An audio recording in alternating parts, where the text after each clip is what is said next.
Breakdown and prediction 110 right here on the RT Boxing Show with your host, Mr. A. That's what you tuned in for, the Ready Talk Boxing Breakdown and Prediction. WBO middleweight champion Sadam Ali fighting his replacement, Jaime Munguia. That was not Munguia. Jaime Munguia. Now, first off, I'm glad they didn't okay Munguia to fight Triple G. Triple G would have hurt this kid. This kid's 21, and he would have got hurt. Now, 29 for Ali. He's 5'9". There it is.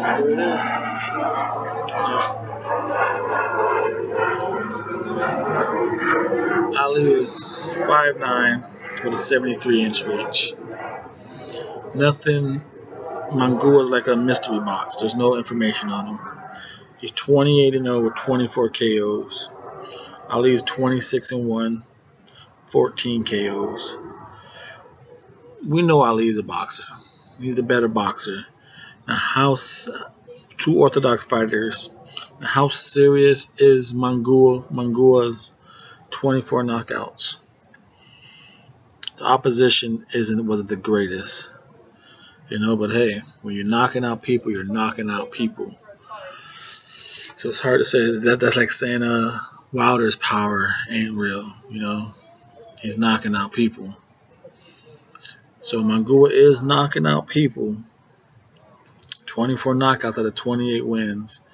He's definitely, just from the fights I've seen his opponent's size. He's been fighting like 5'10" and a half people, and he's been having at least 2 to 3 inches on him. So he's at least 6 foot 5'11" at least. So he's going to be the taller man, at least by 2 inches, at least. I think he's probably just from his stature, he's probably like a small super middleweight. I think he should be fighting at 168. Definitely 160. He should be fighting at. Like I said, he's only 21. He's still growing into his body. So,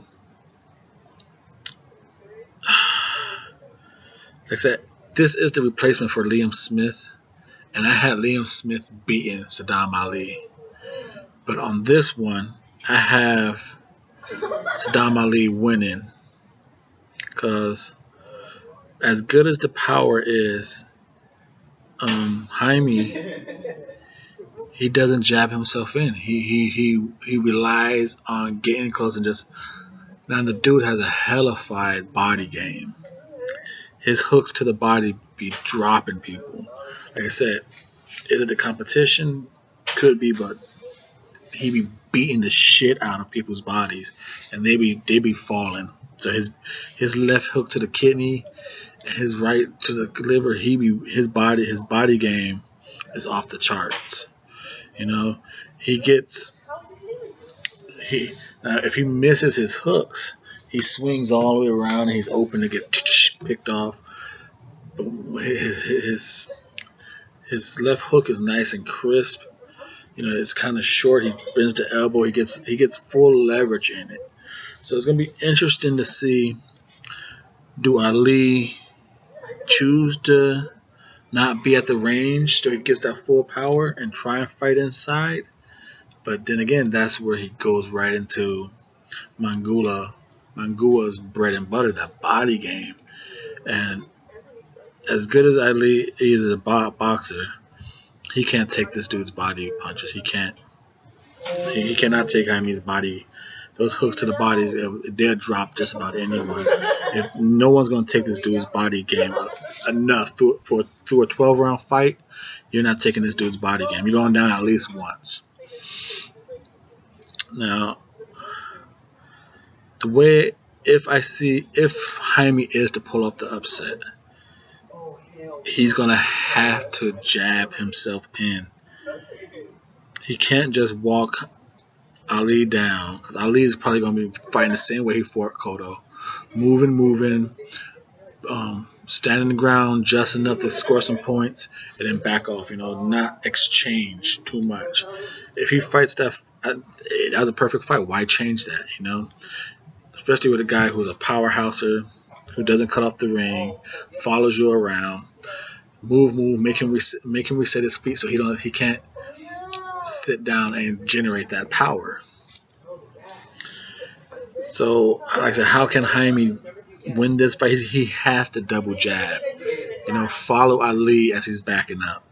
Jab, then jab again to get him backing up. Get yourself in there and then start working.